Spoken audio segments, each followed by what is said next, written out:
disgusting. No one human should be allowed to own such greatness. What did you do? Sit at the mint and take each coin as they were made? Unbelievable collection.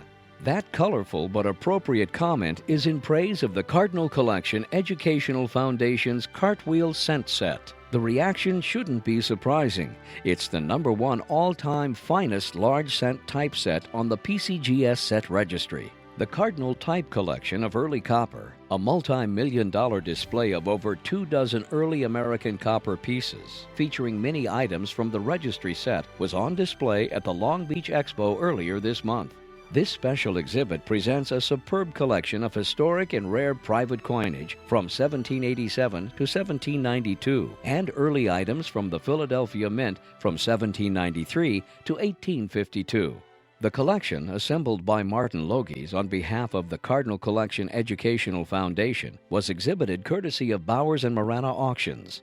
In this video, we asked Martin what it was like to painstakingly assemble such a magnificent collection of historic coins in superior condition. Martin also discussed his experience with the PCGS set registry, gave us the history of the Cardinal Collection Educational Foundation, and much more. We're sure you'll enjoy this fascinating behind-the-scenes look at one of the finest collections of early American coinage you'll ever see. For more information on the Cardinal Collection, go to Large Cent Typesets on the set registry to see the very best. Hi, I'm Jaime Hernandez. I'm here at the Long Beach Show with Martin Logie. He is a director of the Cardinal Collection Educational Foundation. Thank you for taking the time to talk to us today. My pleasure. Can you tell us about some of your coin-related stories as far as the copper coins? Well, the copper coins, it's a number of years ago I built an early dollar collection, and that ultimately was sold in 2005. And as the follow-up to that, I was looking to do other early coins, other denominations, early gold, early silver of dimes and quarters and such, and then also early half cents and large cents. And as I was doing that, the early copper really seemed to grab me. It was very appealing, very historic. Early dollars were great. They're big coins, big silver coins, very attractive. The large cents are also very large, sizable coins. You can see the details very clearly. So the early copper coins are, the large cents, also very attractive, very historic. The designs are similar to what I had grown to love with the early dollars, and so kind of gravitated towards building that collection next. How did you put together your early copper set? Can you tell us more details about how much work is involved in doing that? Well, a big part of the work involved with building the collection was kind of defining the collection first. The Early American Coppers Club is a dedicated organization with individuals that are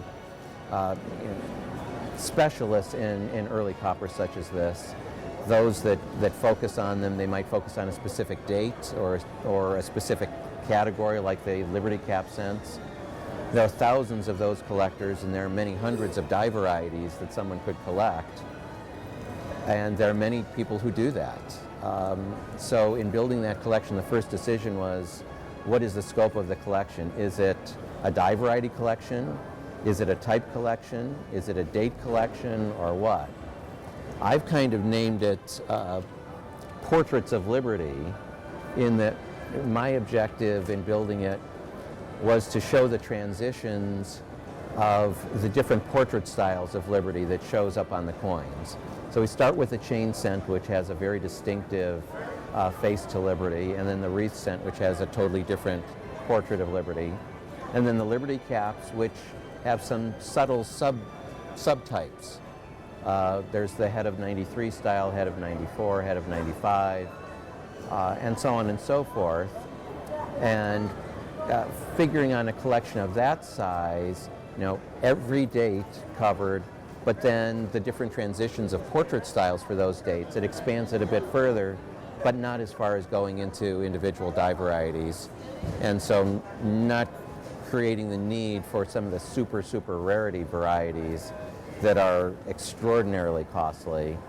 And then by excluding those, it allowed the foundation to focus on higher grade examples for the coins that would be included in the collection. How did it become known as the Cardinal Collection? Well, the Cardinal Collection really derives from my hometown, my home state.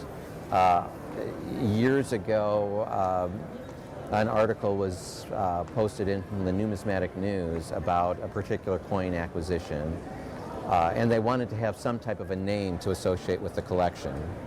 And so I thought about it with a close friend of mine who was also involved in coins at the time, and we came up with the idea of cardinal. That's the state bird of the state of Ohio, and yet it has a kind of an important regal sounding name as well to lend some significance, some importance to the collection and the foundation. Can you discuss some of the upgrades, the thought behind them, and any interesting acquisition experiences? Sure. As with adding collection, you start off with what you can find available, and then hopefully seek upgrades when they become available. The first wreath cent that was part of the collection was from the Garrett collection previously. Nice coin, graded MS64 brown. But seeing how the chain cent in the collection, which had been acquired previously, was an MS65, and the wreath cent being a bit more available, the objective was to get a better wreath cent. And so I pulled the dealer contacts that I had, spoke with some of the auction houses seeking out a better wreath cent, and none were available. That was the best one that was available. And then I happened to be on the show floor here in Long Beach a couple years ago and got buzzed by a dealer. He had just been offered an MS69 wreath cent, and that became part of the collection. So after searching and searching and searching for a better wreath cent for a couple years, one just walked up to me from a totally unexpected source.